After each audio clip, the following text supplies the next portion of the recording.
Good morning student. जैसा कि आप सभी को पता है, भारत भूगोल यूनिट 3 एमपीपीएससी के हिसाब से हमारी क्लासें चल रही है। हम भारत के भूआकृतिक प्रदेश पढ़ चुके हैं। अब हम पढ़ने वाले हैं भारत के भूआकृतिक प्रदेशों के महत्व क्या क्या हैं। क्यों महत्व? क्योंकि आपके यहाँ प्रीलिम्स के क्वेश्चन भी बनते हैं और मेंस के क्वेश्चन भी बनते हैं। ठीक है, तो हम महत्व का थोड़ा सा चर्चा कर लेते हैं। सबसे पहले हम भूआकृतिक प्रदेश में हिमालय पढ़े थे, फिर प्रायद्वीपीय पठार, फिर मैदान, फिर आपके मरुस्थल, तटीय मैदान और द्वीप पढ़े थे। तो उसी क्रम में हम उन सभी का क्या स्टार्ट करते हैं, सभी के महत्व। और सबसे पहले हम महत्व की बात करें तो आएंगे अपने हिमालय पे।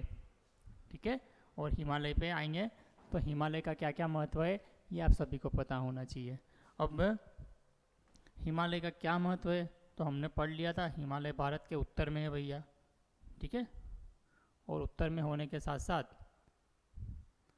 यह भारत के जलवायु जो है उसका भी नियंत्रक है। कैसे? तो आप देखोगे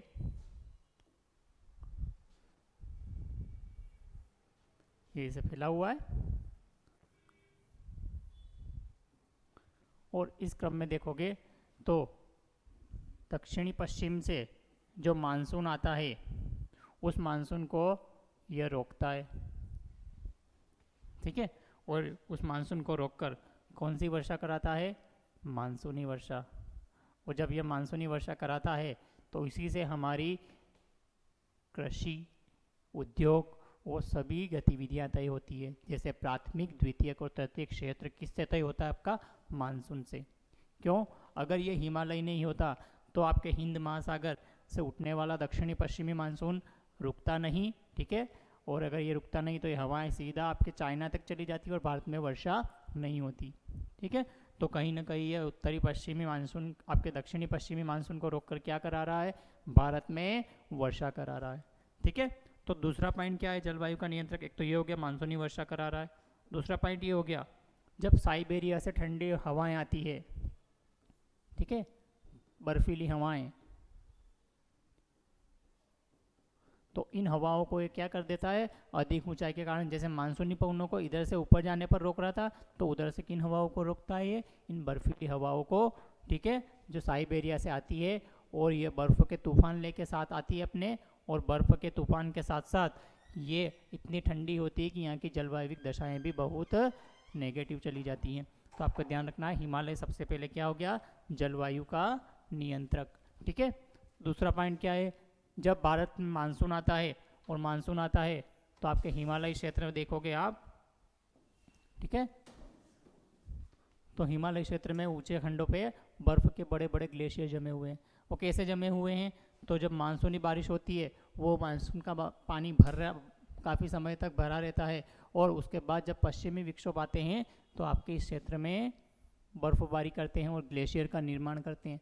और जब ग्लेशियर का निर्माण करते हैं तो यहीं से आपके सदा नीरा नदियों का उद्गम होता है।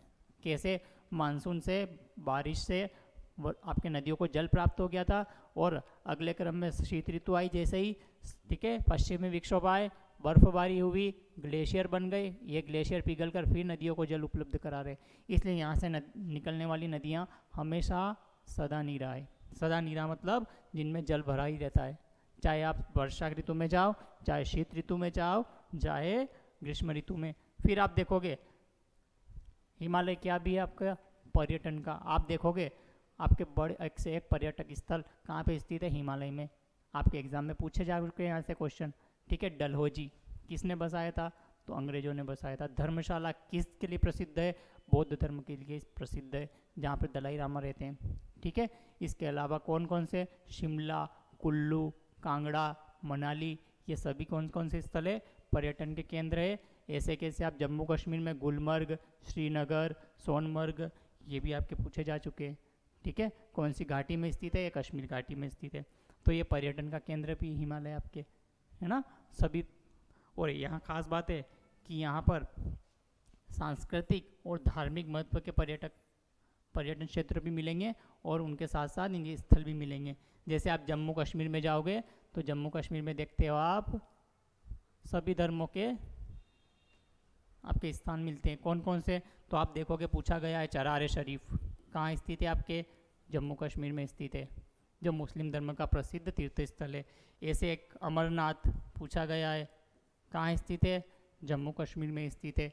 ठीक है, ऐसे वैष्णो देवी कौन सी पर्वत श्रृंखला में स्थित है, क्वेश्चन पूछा जा चुका है ना, JKPSC में। कौन सी पर्वत श्रृंखला में आता है, पीर पंजाल में। ठीक है, तो ये तीर्थ स्थल स्थित है वहाँ पे। इसके अलावा बौद्ध धर्म के अनेक मठ भी मिलेंगे लद्दाख वगैरह में आपको। ठीक है, तो ये धार्मिक महत्व भी रखता है, सांस्कृतिक। ऐसे कैसे आप जाओगे हिमाचल प्रदेश में ताबो मठ मिलेगा आपको। ठीक है, तो ऐसे याद रखना है। फिर उत्तराखंड में तो आपको पता है उत्तराखंड के 4 धाम, और चारों धामों से संबंधित प्रोजेक्ट पूछा जा चुका है। 4 धाम प्रोजेक्ट किस राज्य में संचालित हो रहा है, तो आपके उत्तराखंड में हो रहा है। और कौन कौन से 4 धाम, केदारनाथ, बद्रीनाथ, गंगोत्री और यमुनोत्री, उन सबको आपस में ये जोड़ेगा।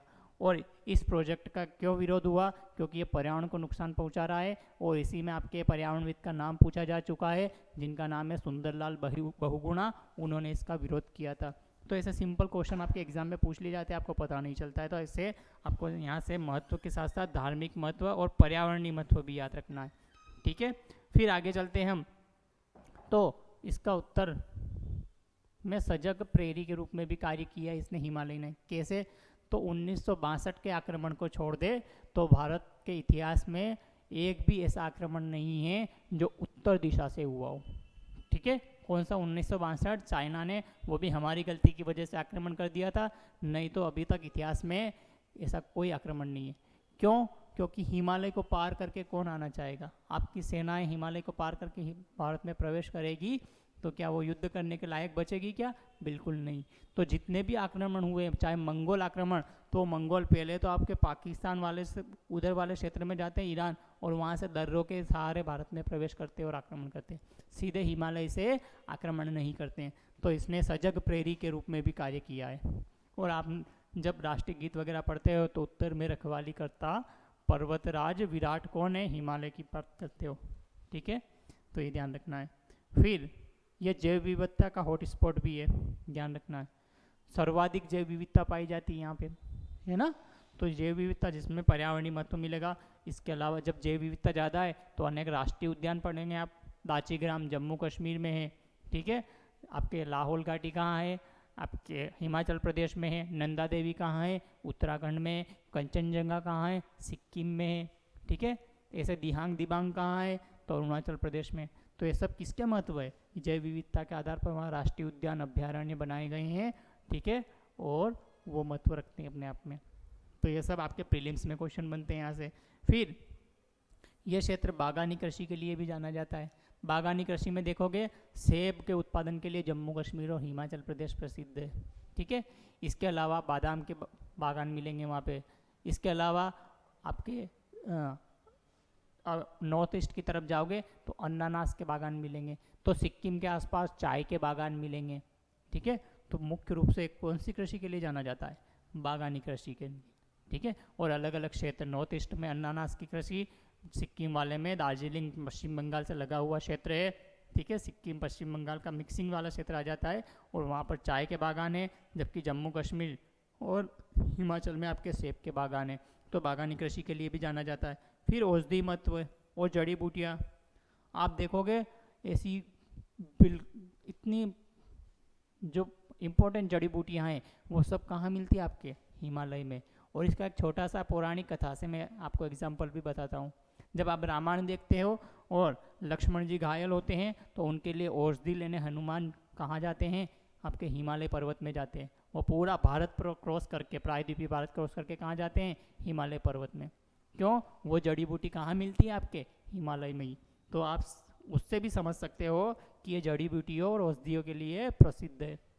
ठीक है, तो ये ध्यान रखना। बड़ी बड़ी आपकी भारत की आयुर्वेदिक कंपनियां इसी क्षेत्र में स्थित है, जिसमें आप पढ़ते हो पतंजलि है, बहुत सारी ऐसी कंपनियां हैं, डाबर है। ठीक है, वो यहीं से अपने प्रोडक्ट कैसे बनाती है? जड़ी बूटियाँ इकट्ठी करके बनाती है। तो ये सब हिमालय के महत्व हुए हैं जो आपको याद रखना है। तो यहाँ से प्रीलिम्स के भी थोड़े बहुत क्वेश्चन बनते हैं और मेंस के भी क्वेश्चन बनते हैं। फिर आप आ जाते हैं हम किस पे? मैदान के। ठीक ठीक है। और जब मैदान की बात करूँगा तो आपको ध्यान रखना है उत्तर के विशाल के मैदान की बात कर रहा हूँ मैं। और जब उत्तर के विशाल मैदान की बात करूँगा तो आपको यहाँ से क्या क्या क्वेश्चन एग्जाम में पूछे गए हैं ध्यान रखना है। सबसे पहले तो भारत का सर्वाधिक उपजाऊ मैदान है और इसको सोया हुआ राक्षस कहा गया है। क्यों? क्योंकि ये अपनी वास्तविक क्षमता अभी तक नहीं दर्शा पाया है। इसमें पूरे विश्व के खाद्य संकट का समाधान करने की क्षमता, इतना बड़ा मैदान है, ठीक है। तो एक ध्यान रखना है। और इसे उत्तर भारत का अन्न भंडार कहा जाता है। क्या कहा जाता है? यही क्वेश्चन पूछा गया, उत्तर भारत का अन्न भंडार किसे कहा जाता है? तो उत्तर के विशाल मैदान को। और यह सतलज, गंगा और ब्रह्मपुत्र से मिलकर बना हुआ था। फिर यहाँ पर पर्याप्त जल है और खाद्यान्न आपूर्ति है, तो जनसंख्या का घना क्षेत्र बन, ठीक है, सघन जनसंख्या मिलेगी यहाँ पे। क्या मिलेगी? सघन जनसंख्या। क्यों? जहाँ खाना और पानी होगा वहीं लोग रहना पसंद करेंगे। इसलिए आप देखोगे उत्तर प्रदेश, बिहार, पश्चिम बंगाल भारत के सबसे अधिक जनसंख्या वाले राज्यों में शामिल है। क्यों अधिक जनसंख्या? यहाँ पे खाना पीना पर्याप्त है तो लोग खूब रहेंगे भैया, ठीक है। तो ये ध्यान रखना। फिर यहाँ पर बहुत सारे कृषि आधारित उद्योगों का विकास हुआ है। क्यों? पानी भी है, ठीक है, और मृदा भी आपके पढ़ा था आपने, क्वार्टनरी प्रकार की है। तो यहाँ पर कृषि भी अच्छी होगी और कृषि अच्छी होगी तो यहाँ पर हमेशा खाद्यान्न बना रहेगा और खाद्यान्न आधारित उद्योगों का या कृषि आधारित उद्योगों का भी विकास होगा, जिसमें आप देखते हो चीनी उद्योग, ठीक है, आटा मिल उद्योग, ठीक है, दाल उद्योग, गुड़ उद्योग, इसके अलावा खाद्य प्रसंस्करण उद्योग जो नया है अभी वर्तमान में। ये सारे उद्योग कहाँ मिलेंगे? आपके इसी क्षेत्र में मिलेंगे। क्यों? खूब अन्न भंडार हो रहा है यहाँ पे, उत्पन्न हो रहा है। तेल उद्योग भी मिलेगा, ठीक है, सरसों वगैरह तेल निकाले जाएंगे तो तेल उद्योग भी लिख सकते हो आप। तो ये सारे उद्योग क्यों मिल रहे हैं यहाँ पे? क्योंकि कृषि से कच्चा माल प्राप्त होता है और यहीं पे उद्योग लगाए गए हैं, ठीक है, और वो यहाँ की आजीविका या रोजगार भी उपलब्ध कराते हैं आपको, ठीक है। तो ये ध्यान रखना है। फिर आपको पता ही होगा इसे सभ्यता और संस्कृति का पालना। क्यों? आप सभ्यता और संस्कृति का पालना नदियों को कहते हो और नदियाँ मैदानी भाग में ही रहने योग्य परिस्थितियाँ उत्पन्न करती है, तो इसीलिए हम इस मैदान को सभ्यता और संस्कृति का पालना भी कहते हैं। क्यों? बड़ी बड़ी सभ्यताएं इसी मैदानी क्षेत्र में उत्पन्न हुई। आपके एग्जाम में पूछा गया भारत और विश्व की सबसे प्राचीन सभ्यताओं में कौन सी सभ्यता शामिल है? सिंधु सभ्यता। सिंधु सभ्यता सिंधु के मैदान में स्थित थी, तो आप वहाँ से पढ़ते हो। वैदिक सभ्यता पढ़ते हो आप, जो गंगा और 5 नदियाँ है सिंधु की सहायक उस क्षेत्र में स्थित थी, तो इसका भी वर्णन आता है। तो ये वैदिक सभ्यता भी देखो वहीं, ठीक है। और आपकी पूरी संस्कृति यहाँ अलग देखोगे कैसे? तो यहाँ पर सबसे पहले उठ के स्नान किया जाता है। क्यों स्नान किया जाता है? यहाँ पानी पर्याप्त है। कोई रेगिस्तान में रहेगा तो उठ के स्नान कर पाएगा क्या? पानी नहीं हुआ, वो रेत से स्नान करेगा, यहाँ जल से स्नान किया जाता है, खूब पानी है।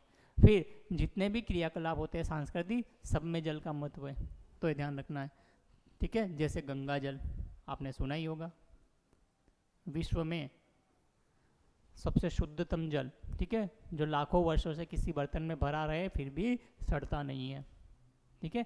तो ये ध्यान रखना है। और क्यों नहीं सड़ता है? तो आप फिर इसके ऊपर वैज्ञानिकों ने रिसर्च किया है। इसमें एक विशेष प्रकार का बैक्टीरिया पाया जाता है जिसके कारण इसमें कोई कीट वगैरह जिंदा नहीं रह सकते, तो ध्यान रखना है। तो ये ऐसे संस्कृति का पालना भी कहा गया है इसको। फिर आप देखोगे बड़े बड़े साम्राज्यों का, राजवंशों का आश्रय स्थल रहा है। कैसे? मगध साम्राज्य, महाजनपद के सबसे बड़े बड़े 8 जनपद यहीं मिलते हैं। मगध साम्राज्य से लेकर हर्यक वंश, गुप्त वंश में आ जाओ आप, ठीक है, उसके बाद वाले चाले मध्यकालीन भारत आ जाओ, अंग्रेजों तक आ जाओ, तो आप सब कहाँ शासन करना चाह रहे थे?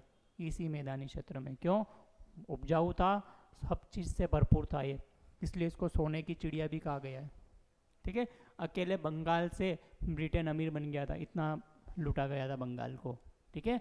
आप पढ़ोगे आपके दादा भाई नौरोजी के धन बहिर्गमन सिद्धांत में, तो पूरे उत्तर भारत को शोषित करके ब्रिटेन अमीर बना है, ठीक है। तो ध्यान रखना है, बड़े बड़े साम्राज्यों का आश्रय स्थल रहा है जिसमें मगध, गुप्त शामिल है ना। बड़े महाजनपद यही हुए, ठीक है। तो ये ध्यान रखना है आपको। तो ये सब यहाँ क्यों हुए? क्योंकि यहाँ खाद्यान्न भी था, जल भी था, ठीक है। तो साम्राज्य के लिए यही चीज़ मेन चाहिए, लोग चाहिए उनके लिए, तो वो लोग वहीं रहेंगे जहाँ पर ये चीज़ें होगी। ठीक है। फिर बड़े बड़े धर्मों का उदय केंद्र भी रहा है। कैसे? आप देख लो, जैन धर्म, बौद्ध धर्म ले लो। ठीक है। कहाँ से उत्पत्ति हो रही है? इसी मैदानी क्षेत्र से। क्यों हो रही है? और यही प्रचार का केंद्र रहता है शुरुआत में, आप पूरे हिस्ट्री में पढ़ते हो। क्यों? लोगों के पास खाना पीना पर्याप्त है तो वो अलग अलग क्रियाकलापों में जाएंगे, और अलग अलग क्रियाकलापों में जाएंगे तो सबसे मेन क्रियाकलाप क्या हो जाएगा? अदर क्रियाकलाप में धर्म, तो उससे जुड़ेंगे वो, और नए नए ख्याल आएंगे, और नए नए धर्मों का उदय इसी क्षेत्र में हुआ आपके। ठीक है। क्योंकि खाना पीना यहाँ पर्याप्त था। पर्वत वगैरह में खाना पीना पर्याप्त नहीं, दिन भर आजीविका में लगा रहता है, धर्म के बारे में सोच भी नहीं पाएगा। तो खास बात है, तो बड़े बड़े धर्मों का उदय केंद्र रहा है। फिर राजनीति का केंद्र भैया देखो आप, हाल ही में एक छोटा सा एग्जाम्पल बताता हूँ मैं। बिहार की राजनीति चर्चा में थी, कभी उत्तर प्रदेश की राजनीति चर्चा में रहती है, कभी पश्चिम बंगाल। आप सुनते हो कभी उड़ीसा की राजनीति चर्चा में? बिल्कुल नहीं। वहाँ के लोगों को आजीविका में अपना पूरा समय व्यतीत हो जाता है। पठारी क्षेत्र, पहाड़ी क्षेत्र है, कुछ भी राजनीतिक क्रियाकलाप दिमाग में आते ही नहीं है। दिन भर केवल एक ही क्रियाकलाप आता है, कैसे कमाई की जाए। यहाँ के लोगों को दिन भर खाना पीना मिल गया है, बैठे बैठे क्या करे? तो बस राजनीति। इसलिए सबसे ज़्यादा नेता भी यहीं मिलेंगे। आपके बड़े बड़े राजनेता से जो सरकारें बनी हैं वो इसी क्षेत्रों से बनी है, क्योंकि जनसंख्या भी ज़्यादा थी। तो ये राजनीति का भी केंद्र रहा है, और आप वर्तमान में करंट अफेयर्स में देख ही रहे हो क्या चर्चे चल रहे हैं। ठीक है। फिर आर्थिक संपन्नता का क्षेत्र, मैंने बताया था जब ये सब चीज़ें पर्याप्त होगी तो लोगों के पास धन भी होगा, और धन भी होगा तो इसी कारण भारत को सोने की चिड़िया कहा गया है, क्योंकि ये क्षेत्र पूरा आर्थिक संपन्नता से था। आप एक अंग्रेज अधिकारी का कमेंट पढ़ते हो कि हमने पूरे उत्तर भारत के मैदान को शोषित कर यहाँ के लोगों को हड्डियों और भुखमरी के लिए छोड़ दिया है। ठीक है। और आप पूरे गंगा के मैदान में हस्तशिल्पकारों और किसानों की हड्डियाँ बिखरी हुई पड़ी है। स्टेटमेंट यूपीएससी ने सीधा पूछा है, किसने कहा है और उसका वर्णन पूछा है। तो सीधे से पूछे, ध्यान रख सकते हो, ये आर्थिक संपन्नता से संपन्न रहा है, लेकिन अंग्रेजों ने बहुत शोषण किया और ये लगातार बिछड़ता गया, और सोने की चिड़िया आज किसकी चिड़िया बन के आया? प्लास्टिक की। ठीक है। तो ध्यान रखना है। फिर देखोगे आप धार्मिक, सांस्कृतिक, राजनीतिक, आर्थिक शहरों का विकास। अब ये सब चीज़ रही है यहाँ पे, तो धार्मिक शहरों का भी विकास हुआ है। जैसे आप हरिद्वार पढ़ते हो, वाराणसी पढ़ते हो। ठीक है। ऐसे कैसे सांस्कृतिक शहर भी पढ़ते हो आप। ठीक है। जिसमें आपके अलग अलग प्रकार के शहर आ जाएंगे। कौन कौन से? ऊपर की तरफ जाओगे आपके तो ये वाराणसी वगैरह तो है ही है। इसके अलावा आप देखोगे हाथरस में एक जगह है जो सांस्कृतिक केंद्र के लिए जानी जाती है उत्तर प्रदेश की, ये ध्यान रखना है। राजनीतिक शहरों का प्रयागराज। ठीक है। धार्मिक भी है, सांस्कृतिक भी है, और राजनीतिक केंद्र भी रहा है हमेशा से। ठीक है। कानपुर वाला क्षेत्र भी राजनीतिक केंद्र, अनेक आप पढ़ोगे तो गणेश शंकर विद्यार्थी जैसे पत्रकारों से लेकर अनेक राजनीतिक आंदोलनों में उत्तर भारत के मैदान ने महत्वपूर्ण भूमिका निभाई है। ठीक है। राम प्रसाद बिस्मिल ले लो, बिस्मिल्लाह खान ले लो, चाहे आप कहीं से भी उठा लो, अशफाक उल्लाह खान ले लो, भगत सिंह ले लो, इसी मैदानी प्रदेश से आते हैं और भारत की आज़ादी में अपने प्राणों का न्यौछावर कर देते हैं। ठीक है। तो ध्यान रखना है। तो ये किसका महत्व हुआ? आपके उत्तर भारत के विशाल मैदान का। ठीक है। तो और मैंने आपको डायग्राम में बता ही दे रहा है कैसे फैला हुआ है। अब देखोगे प्रायद्वीपीय भारत के पठार का क्या महत्व है। तो प्रायद्वीपीय भारत के पठार का महत्व देखना जाओगे आप। ठीक है।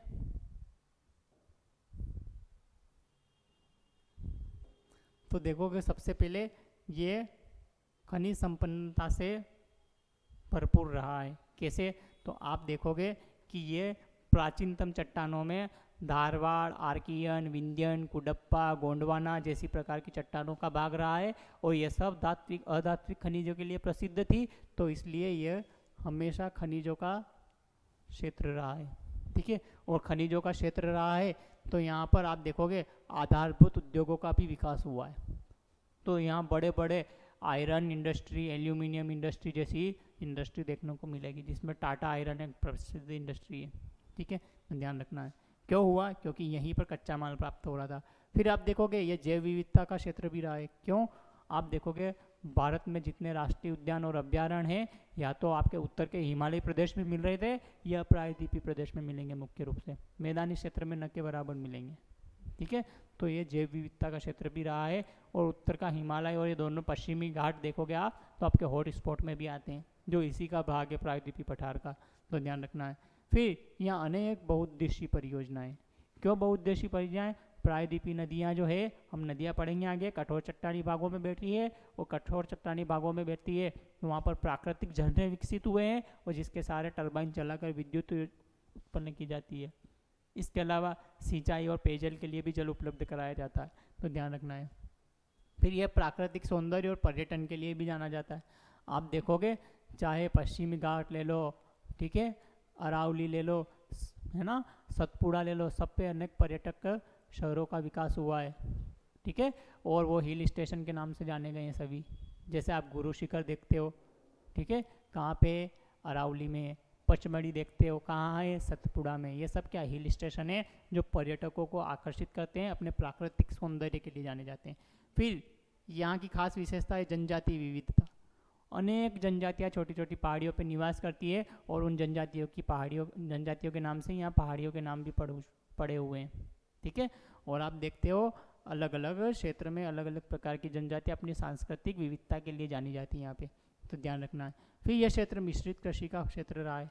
क्यों मिश्रित? प्रायद्वीपीय क्षेत्र है, जीवन योग्य परिस्थितियाँ थोड़ी कठिन होती है, तो यहाँ पर मोटा अनाज के साथ साथ मोटा अनाज की तो कृषि की जाती है, सिंपल कृषि की जाती है, उसके साथ पशुपालन भी किया जाता है। ठीक है, तो इसलिए ये मिश्रित खेती का क्षेत्र रहा है। ठीक है, प्रायद्वीपीय भारत। फिर इसकी सांस्कृतिक, क्षेत्रीय और भाषाई विविधता देखने को मिलती है यहाँ पे। ठीक है, आप देखते हो थोड़े थोड़े क्षेत्र में गुजराती संस्कृति, ठीक है, मराठी संस्कृति, फिर वही क्षेत्रीय गुजरात, मराठा, और फिर उनकी भाषाएं गुजराती, मराठी, नीचे चले जाओगे तमिल, तेलुगु, मलयालम, ठीक है, उड़िया, बंगाली, थोड़ा सा ऊपर वाला क्षेत्र। तो क्यों इतनी विविधता है यहाँ पे? क्योंकि इनका क्षेत्र जो है वो विविधतापूर्ण है या कटाफटा है, जो एक जगह से दूसरे जाने में दुर्गमता है और वहाँ पर लोग अपनी अपनी संस्कृति को बनाए रखने में सक्षम रहे। ठीक है, तो ये ध्यान रखना है। तो ये किसकी भी आपके महत्व हुआ? प्रायद्वीपीय पठार का। ठीक है, तो इतना ध्यान रखना है। फिर आप देखोगे तटीय मैदान का महत्व, और जब तटीय मैदान की बात करूँगा मैं तो आपको यहाँ से फिर ध्यान रखना है कुछ चीज़ें। क्या क्या पूछा गया एग्जाम में क्वेश्चन यहाँ से, तो आप देखोगे तटीय मैदान पर्यटक के केंद्र हैं। ये भी अनेक बीचों का निर्माण हुआ है, जिसमें गोवा के बीच, केरल के बीच फेमस है। ठीक है, लोग पर्यटन के लिए जाते हैं वहाँ पे और खूब छुट्टियाँ मनाते हैं। तो पहला पर्यटन का केंद्र। फिर कृषि एवं जल उपलब्धता। तटीय क्षेत्र है, नदियों ने छोटे छोटे डेल्टाओं का निर्माण किया है जो कृषि के लिए उपयोगी है, और यहाँ की आजीविका या लोगों को अपना रोजगार भी उपलब्ध कराते हैं, साथ ही वहाँ के लोगों के लिए ये खाद्यान्न का भी कार्य करते हैं। ठीक है, फिर आप देखोगे बंदरगाह। तटीय शहरों के पास समुद्री क्षेत्र आ गए हैं। ठीक है, और समुद्री क्षेत्र पर क्या बंदरगाहों का विकास हुआ है जो व्यापार के केंद्र रहे हैं, और मुख्य रूप से कौन से व्यापार के केंद्र? विदेशी व्यापार के। क्यों? क्योंकि दुनिया में 90 से 95% जो व्यापार होता है वो जल परिवहन के माध्यम से होता है, और जल परिवहन में सबसे अच्छा है सामुद्रिक परिवहन। ठीक है, और सामुद्रिक परिवहन इन्हीं तटीय मैदानों के आसपास मिलेंगे बंदरगाह, तो ये सबसे ज़्यादा किसके लिए जाने जाएंगे? विदेशी व्यापार। इसलिए हमेशा आर्थिक क्रियाकलापों से संपन्न रहें। चाहे भारत की बड़ी आर्थिक राजधानी ले लो, मुंबई तटीय मैदान में स्थित है, कोलकाता तटीय मैदान में ही स्थित है, चेन्नई तटीय मैदान में ही स्थित है। ये सब बड़े बड़े शहर अपने आर्थिक केंद्रों के रूप में भी प्रसिद्ध हैं। ठीक है, और बंदरगाहों के लिए भी। फिर तटीय भागों में ये अंतर्देशीय जल परिवहन भी।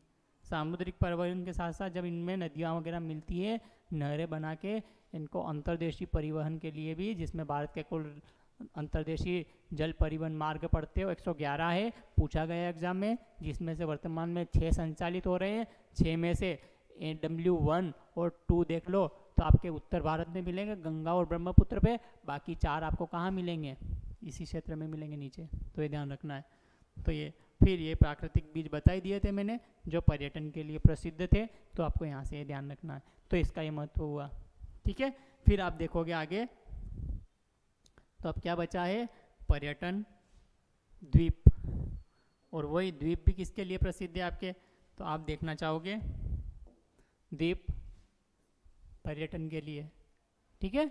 और पर्यटन के लिए कैसे, तो यहाँ लोग प्रवालों को देखने भी जाते हैं, बीचों पर घूमने भी जाते हैं, प्राकृतिक सौंदर्य का लुत्फ उठाने भी जाते हैं। फिर यह सामरिक और भू राजनीतिक महत्व भी रखते हैं। कैसे, लक्षद्वीप के द्वीप अरब सागर में सामरिक महत्व रखते हैं, तो बंगाल की खाड़ी में अंडमान निकोबार के द्वीप सामरिक महत्व रखते हैं, ठीक है।